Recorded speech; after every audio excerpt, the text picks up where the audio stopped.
Antes de comenzar, si estas historias con raíces profundas y piel de gallina son lo suyo, suscríbanse al canal y enciendan la campanita para no perderse ningún relato que se queda pegado a las paredes incluso después de apagar la luz. Llegué a la casa cuando el sol ya se clavaba oblicuo en las tejas y hacía brillar la cal de la pared como si hubiese caído harina sobre la tierra apisonada del patio. La adobe olía a tibieza vieja, a lluvia guardada en los poros. La pared encalada devolvía una claridad suave, apta para fijar rostros en vidrio si el viento lo permitía. Traía el trípode al hombro, la cámara de fuelle envuelta en manta, y un cajón con placas limpias, algodón, botellitas rotuladas con letra apurada, la lámpara de queroseno para la tienda negra, y la paciencia terca que exige el colodión húmedo cuando el tiempo corre más rápido que el secado y la luz se vuelve un animal inquieto. La familia me esperaba bajo la sombra rala de un pirul. Había rebozos colgados junto al cordel de la ropa, un machete con la funda de cuero apoyado cerca de la troye, y en el rincón más fresco, un altarcito con veladoras dormidas, un esboto pintado en lámina donde un río bravo no se tragó a un niño, y flores de papel que guardaban el perfume de días santos. Oaxaca, 1907, dijeron los calendarios que uno aprende a llevar en la frente, pero ahí adentro el tiempo tenía la costumbre de hincarse y rezar antes de avanzar. Me llamaron por el nombre de pila, con ese acento que a la S la vuelve viento y al ceño lo desarruga, fotógrafo, por aquí, por favor, para la foto del recuerdo, antes de que se oculte el sol. El padre, de sombrero de palma y camisa con el cuello gastado, la madre, con el rebozo ajustado como se ajusta el ánimo cuando se va a quedar quieta, la abuela, huesitos finos y ojos de maíz tostado, y dos criaturas que olían a milpa y a polvo de patio, con el pelo peinado con saliva y dedos. Habían barrido el suelo con escoba de palmilla hasta dejarlo sin huellas, como si eso hiciera más fácil que el vidrio atrapara solo lo que debía. Siempre piden que se vea bonito, y en esa petición se filtra el miedo de que el mundo que somos salga chueco o salga verdad. Abrí la tienda negra en el corredor, el lienzo que me da sombra y secreto. El calor ahí adentro siempre me hace sudar con olor a éter, a alcohol, a lo que una vez se incendió junto a un brasero y me dejó las cejas más cortas para siempre. Saqué una placa de vidrio, pasé el algodón por si alguna mota insolente pensaba convertirse en luna en medio de una frente, y vertí el colodión que resbala y huele a hospital y a laboratorio a cielo abierto. La película se extendió como lluvia fina, la balanceé bajo la llama cauta para que oreara apenas lo necesario, y la hundí en el baño de nitrato de plata en la cubeta de madera forrada de gutapercha. El líquido se volvió espejo opaco donde a veces creo ver cosas que nadie me contrató para mirar. Conté despacio. La placa ya sensible y resbalosa volvió al chasis, cerré, y salí a montar el trípode frente a la pared encalada que devolvía una claridad que no gritaba. La cal hace su trabajo, doma la luz y borra manchas viejas de manos, de pies, de martillazos, de niños que jugaron a ensuciar la luna. Quietos, por favor, dije, y ellos asentaron con la seriedad de quien sabe que una vez que te roban la cara en un vidrio, esa ya no te pertenece del todo. La abuela, de pie porque no quiso silla, se alisó la falda, el padre puso la mano sobre el hombro del mayor, la madre cambió el peso de un pie a otro como si la vida fuera un costal de harina que no conviene apoyar siempre del mismo lado. Una gallina cruzó el borde del patio con una dignidad de misa. En la casa, alguien prendió sin querer una veladora y el olor a cera encendida se mezcló con el de las habas del almuerzo, con el del cuero del machete, con el del maíz seco almacenado que respira sin permiso. Me cubrí la cabeza con el paño negro, enfoqué por la pantalla de vidrio esmerilado. Siempre hay una especie de niebla dentro de la que uno aprende a distinguir, a girar el fuelle hasta que el ojo de la abuela sea ojo y no cometa. Se trata de llevar la realidad a un plano donde quepa. Respiré por la boca para que la cal del silencio no me hiciera toser. Abrí el obturador quitando la tapa del objetivo como quien descubre la boca de un pozo. Un segundo, 2, 3. La luz entró como entra el agua por una rendija en las vigas en tormenta de agosto. Volví a tapar. Regresé a la tienda negra para revelar, con el mismo cuidado con que se saca una espina que podría partirse dentro. Revelador de sulfato ferroso, ese olor de metal y de pozos viejos. Volqué el líquido sobre la placa y, como si alguien respirara debajo del vidrio, empezó a aparecer. Primero los perfiles, luego la tela de un rebozo, el hilo de la arruga en la frente de la abuela, la sombra exacta del sombrero sobre los ojos del padre. Y entonces, algo que no era exacto en absoluto. Una sobra se recortaba en la pared encalada detrás de la familia con una forma que no correspondía al dibujo de luz que el sol trazaba al lado izquierdo. Era una sombra que parecía más alta que cualquiera de ellos, con los hombros caídos de quien carga un cántaro que ya no existe, y una mano que, levantada a la altura del pecho, pareció cerrar los dedos como si apagara una vela que en la realidad seguía encendida sobre el altar.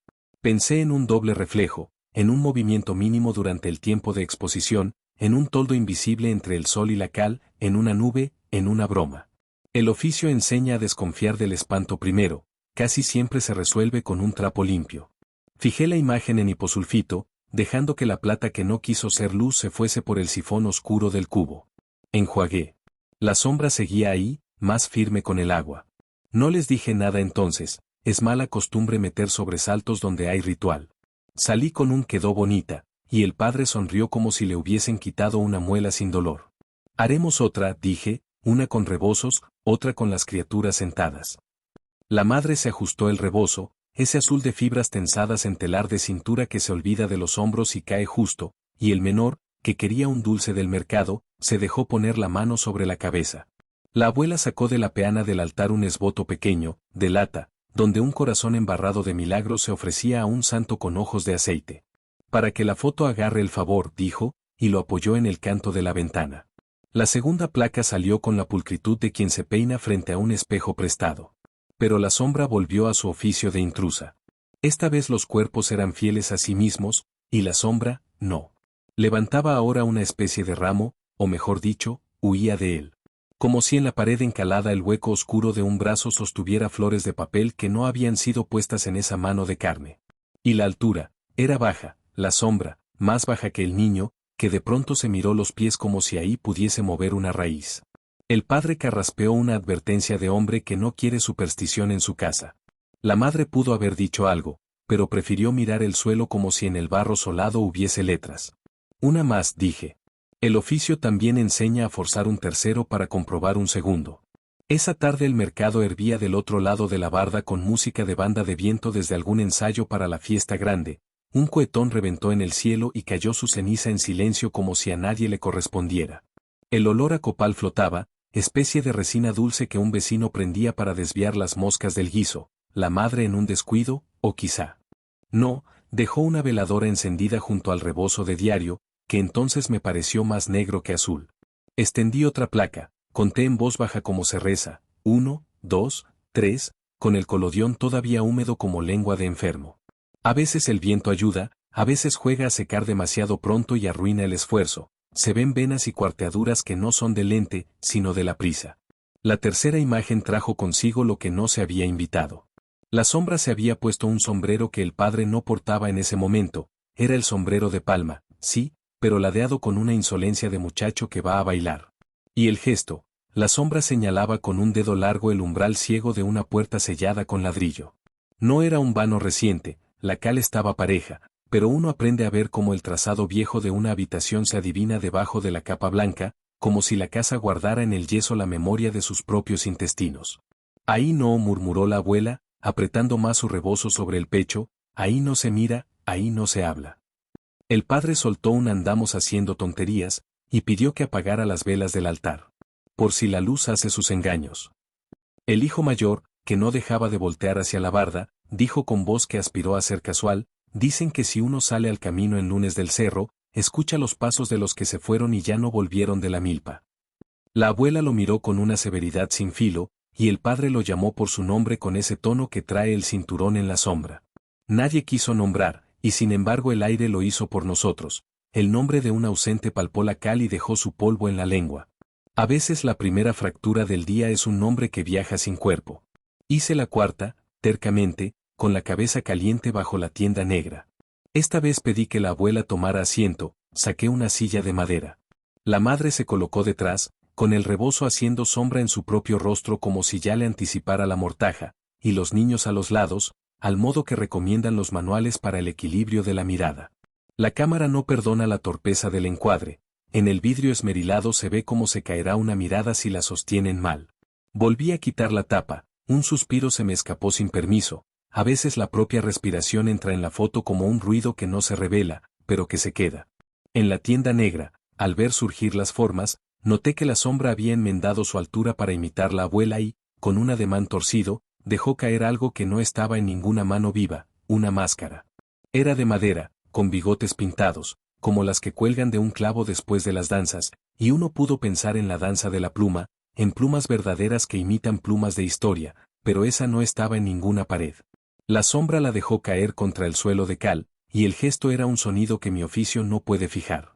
Cuando salí con la placa chorreando agua de pozo, la madre, que había apagado las velas a petición del padre, se volvió a encender una con el cuidado de quien deja viva una brasa debajo de otra brasa. Una para la soledad, murmuró apenas, como si se excusara ante nosotros y ante el cielo.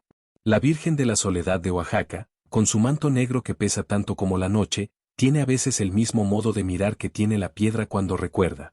No dije nada, uno viene a trabajar con luz y con la gente, y aprende a callar cuando la fe toma cuerpo cerca de la cámara. Comimos pan con chocolate de agua en el intermedio, porque los niños no entienden del colodión ni de su urgencia, y el padre contó que el ferrocarril silba más temprano ahora, que la estación ve pasar hombres con costales y proyectos de ciudad que a veces se vuelven borrachos al caer la tarde. La abuela hizo un comentario a media voz en zapoteco que nadie tradujo, pero cuyo ritmo decía mejor que una frase entera: la casa recuerda con sombra y no con palabras. Y en esa música habitaron unos segundos que nadie quiso habitar demasiado. Propuse una quinta fotografía con la milpa de fondo. Llevamos la cámara al lindero, donde el maíz, las calabazas y las guías de frijol hacían su trama que alimenta sin prisa ni milagros. El viento arrullaba las hojas como quien peina pelo enfermo, las mariposas chiquitas del polvo bailaban sobre las flores escondidas, de lejos llegaba un canto con banda, ensayo de esas mañanas en que la sierra manda su frío y los hombres se hacen ganas con tlayudas y mezcal. Colodión, baño, carga, el rito, casi sin palabras ya, porque mi cuerpo lo hace solo. Abrí. Cerré. Revelé. Y entonces el susto tomó la forma de un recuerdo mal guardado, la sombra, en la pared lejana de la casa, que esta vez salió dentro del recuadro como si hubiese sido pensada, tenía erguidas las manos, el gesto de quien suplica o de quien se protege, y en la palma derecha un agujero que no era herida ni santo, sino un ojo. Me latió el cuello contra el paño negro, supe que el nerviosismo se pega al vidrio, aunque no lo digan los manuales. Salí, dejé la placa al aire como si necesitara que el sol se llevara lo que el agua no pudo. El padre quiso ver. No siempre dejo ver antes de barnizar, por la fragilidad del colodión recién fijado, pero se la enseñé porque su palabra valía como costal bien cocido. Frunció el ceño, se llevó la mano al sombrero como si quisiera decidir una verdad con los dedos, luego lo dejó caer a la costumbre de negarlo. Es un defecto, dijo, esas cosas pasan. La abuela no se acercó, apretó las manos bajo el rebozo, se metió los dedos en las palmas como si quisiera dejar uñas en ellas. Los niños vieron con esa fascinación cruel que solo tiene quien todavía no tiene culpa. La madre, en cambio, tocó con la yema una esquina de la placa, como si quisiera pasar al otro lado, y murmuró: Lucía. Ahí estaba el nombre. El aire tuvo pie. Alguien en el interior de la casa dejó caer sin querer un plato, el ruido se volvió pregunta. No hizo falta que me contaran, el resto se reveló solo, como la plata en agua tibia. La casa había enterrado una puerta porque detrás se enfrió un cuarto. A la joven prometida, Lucía, se le habían escurrido los días dentro de un rebozo negro, y un compromiso mal roto dejó gritos colgados del techo. Una madrugada encontraron en el aljibe el reflejo de un moño que no correspondía a nadie. La familia cayó, como se calla cuando la vida decide bajar la voz, tapiaron lo que no se usa. No hubo misa, dijo por fin la abuela, escupiendo las palabras como huesos de capulín. Mi hija le habló a su sombra antes de hablarle al sacerdote. Nadie dijo más, pero la veladora vaciló sin viento. Trabajé en silencio las siguientes placas, como se hila la tristeza, sin apurar y sin consentir. El sol empezó a bajar con esa prisa que solo toma en Oaxaca cuando la sierra levanta su sombra por encima de las calendas. Una cabra maulló un balido con hambre. En el patio, la pared encalada que al principio me pareció obediente empezó a parecerme un animal respirando. Cada nueva exposición traía consigo la fidelidad de los cuerpos y la infidelidad del oscuro. La sombra fue niña con listones cuando la madre acomodó a la chiquita en el banquito, fue hombre con machete cuando el padre, por broma, decidió posar con él como si su hombría necesitara del metal para quedar registrada, fue abuela doblada cuando la abuela respiró hondo para que no se viera cómo le pesaban los años. Y cada vez, con un movimiento sutil, esa sombra señaló el tabique de la puerta tapada, o los pies de la cama donde el esboto del río descansaba como si hubiese sido río de lágrimas, o el borde del cofre donde rebozos viejos duermen su segundo algodón. A la hora en que la luz ya es miel sobre el lomo de los perros, el padre quiso la última. Dijo que quería una con todos, y que luego haríamos la del altar, por si acaso. Esta vez fui yo quien dudó, no porque la superstición me hubiera mordido la suela, sino porque el colodión, con el calor que no afloja, se reseca de golpe y hace venas finas que arruinan un rostro y arruinan así una memoria. La hacemos ya, dijo él, con una urgencia que no nació de la prisa técnica, sino de otra. A veces la insistencia del cliente no tiene que ver con el retrato, sino con poner en el papel un acuerdo secreto con el tiempo. Volví a abrir la tienda negra. Preparé la placa con manos que preferían no temblar. A la lámpara de queroseno le cerré un poco la llama. Vertí el colodión con un pulso que no use para otra cosa en la vida. La película, lisa, aceitosa, tomó la piel del vidrio. Placa al baño. Plata que se despierta. Conté con la boca cerrada. Saqué la placa. La monté en el chasis. Corrí al trípode. Los puse. La abuela sentada, la madre con rebozo, el padre con sombrero, los niños con las manos agarradas y los pies sin cruzar porque la abuela dijo que eso trae sueño a los muertos. El altar a su derecha, con la vela que se resistía a apagarse. La pared encalada, detrás, parecía el lomo de una bestia que hubiera decidido acostarse. Me cubrí con el paño, enfoqué. La claridad ya era espesa, deliciosa para los tonos de piel. Abrí el objetivo. El obturador, esta vez, fue mi respiración. 2, 4, 6, 8. Al séptimo, una ráfaga suave vino del corredor, trayendo consigo el olor del copal de un vecino, y por dentro de mi paño, el ruido de un zumbido, como si insectos del campo se hubiesen animado a nacer dentro de la caja. Cerré. Fijé con la mano la tapa, que por primera vez se resistió como si una uña del aire quisiera sostenerla en el borde. La voz de la madre, un ya que en realidad fue un gracias. Corrí a la tienda. En el interior, al verter el revelador, sucedió algo que mi cuerpo supo antes que mi cabeza.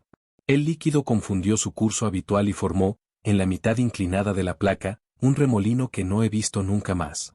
De ese giro surgió, antes que nada, la sombra. No esperó a que los rostros, las telas, los ojos se mostraran, no tuvo paciencia de plata. Fue primero. Y no era ya réplica desfasada, era figura propia. Sus manos se alzaron, como aquella vez en la milpa, y una de ellas, con lentitud grosera, se pegó al vidrio desde adentro. Sentí el frío, físico, en la yema de los dedos que sostenían el borde. Una quemadura inversa. El corazón latió con la convicción de que se parte. Quise soltar la placa, no pude. Oí, de lejos, como si del otro lado del pozo me hablaran, un golpe contra la pared encalada del patio y un grito que no era grito, sino ese nombre, Lucía. La luz de la lámpara vaciló, el queroseno hizo un ruido que solo hace cuando uno lo sopla mal. Por un instante el interior de la tienda negra no fue negro. Fue la casa entera, como si la cámara hubiera decidido volverse ojo total. Vi el muro que alguien había tapado con ladrillos temblar desde dentro, con un temblor que no le cabe a la materia si no ha tragado llanto. Afuera, el padre metió la mano en la pared como si pudiera hundirla en calorías. La madre, sin saber por qué, arrojó el rebozo oscuro contra el tabique, como se lanza una red en un río donde algo se ahoga. La abuela rezó en dos lenguas, con esa urgencia que vuelve lumbre a las palabras. Los niños lloraron sin saber si lo hacían por susto o por obediencia. El vidrio, en mis manos, crujió como una galleta seca. No se rompió. Pero un dedo cuyo frío todavía siento cuando llueve, marcó por dentro la emulsión húmeda con una huella que no pertenece a nadie que se pueda registrar en registro civil alguno. A través de esa huella, final y primera a la vez, el rostro de la madre se vio dos veces, el del padre se inclinó un poco hacia atrás, la abuela pareció dormida. La sombra, sin embargo, miró hacia la puerta tapiada, y con un gesto casi amable, indicó dónde golpear. El primer mazazo lo dio el padre con el mango del machete. La cal dejó una nubecita que olió, por un segundo, a yeso y a años guardados. Detrás del tabique, más calorías. Y detrás, madera. Y detrás, aire. Cuando cayó el primer ladrillo entero, no cayeron huesos ni vestidos ni moños mojados. Cayó el silencio de los años. Cayó un rebozo doblado con esmero, negro, que al desenrollarse dejó salir un mechón de pelo largo que no era feo ni limpio, era humano y era tiempo. Cayó también una máscara vieja, con los bigotes deshechos por ratones, y una pequeña cruz hecha de ramas, atada con hilo rojo. Lo que no cayó fue un cuerpo. La abuela se llevó las manos a la cara, como quien decide llorar tarde, la madre recogió el rebozo y lo apretó contra su pecho. Lucía, dijo de nuevo, pero ahora como quien nombra a alguien que se ha ido a otro pueblo. La vela del altar, que se había negado a apagarse por orden del padre, se inclinó y derramó un hilo de cera sobre el mantel de plástico que no existía, sobre la tela de manta, sí. La flama, obediente a su escuela, subió y se detuvo sin querer aprender a hacer incendio. El olor a cera caliente y a humo de copal entró en la tienda negra, se mezcló con mi revelador y lo volvió por un instante algo que no era líquido ni era aire. El dedo helado en la placa dejó de presionar.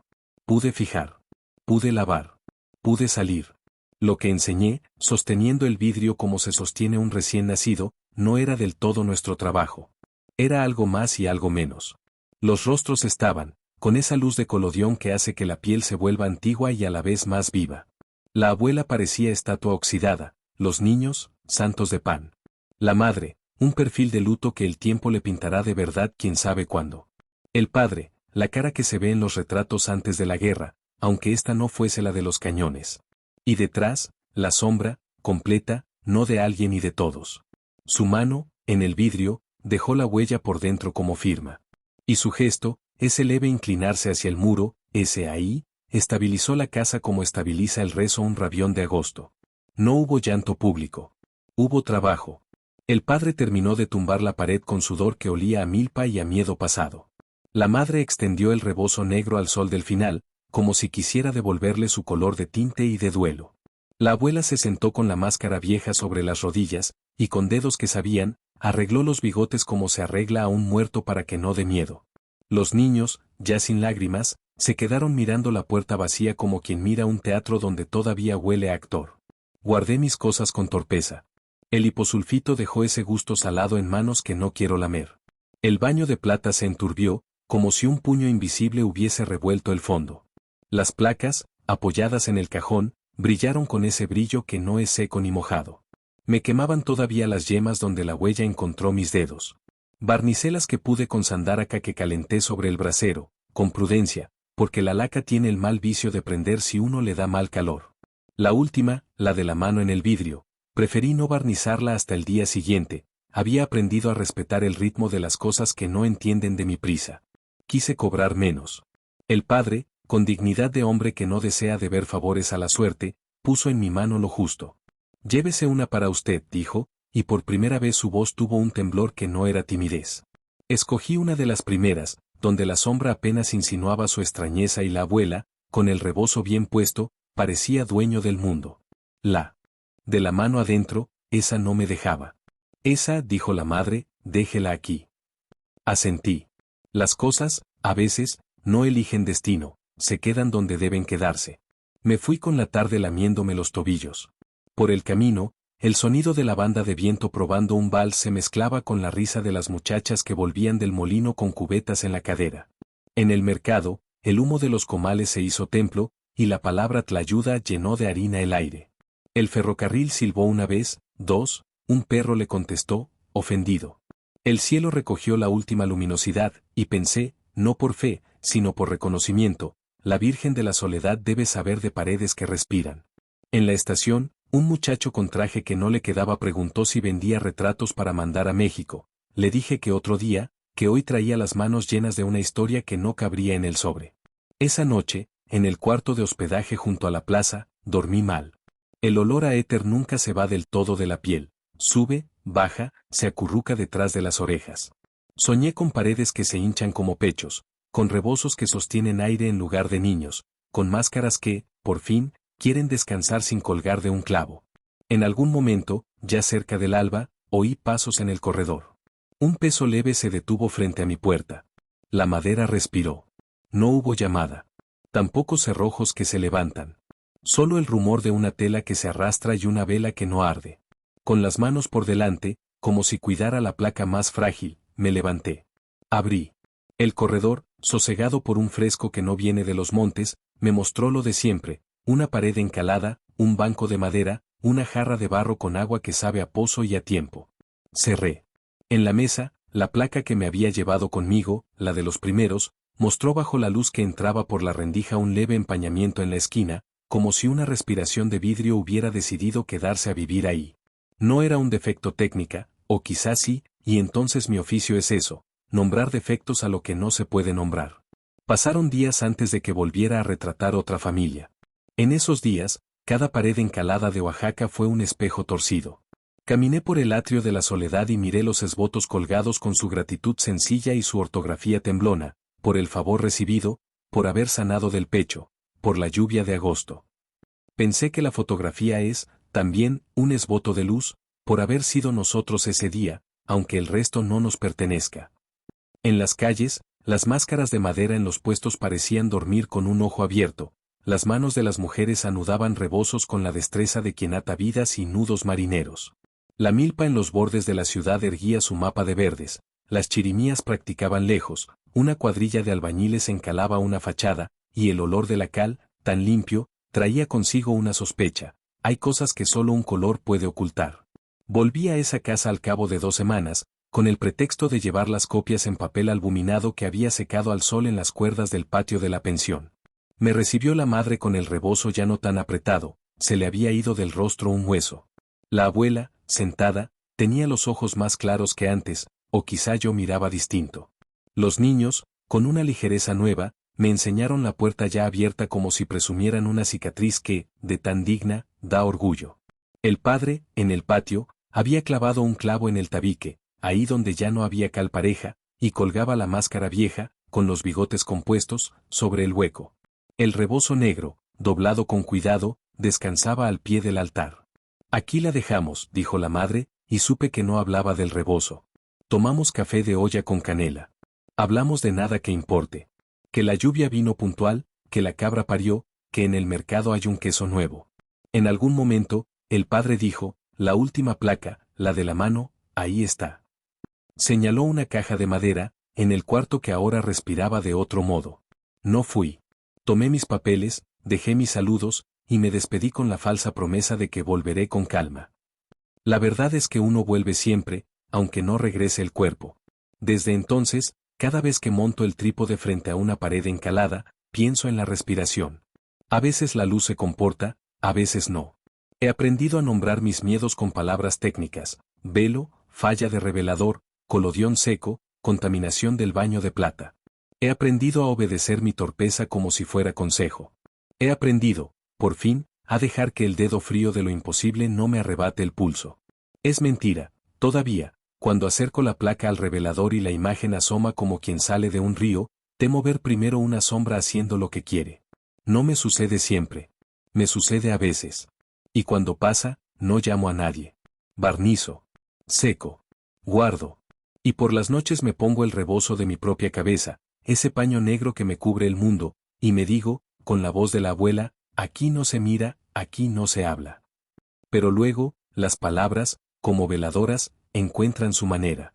Si esta historia dejó su sombra pegada en la pared de la memoria, dejen la suya aquí, suscríbanse al canal y activen la campanita para que la próxima vez la luz los encuentre listos, con el rebozo de los nervios bien acomodado y los ojos abiertos donde empieza el miedo.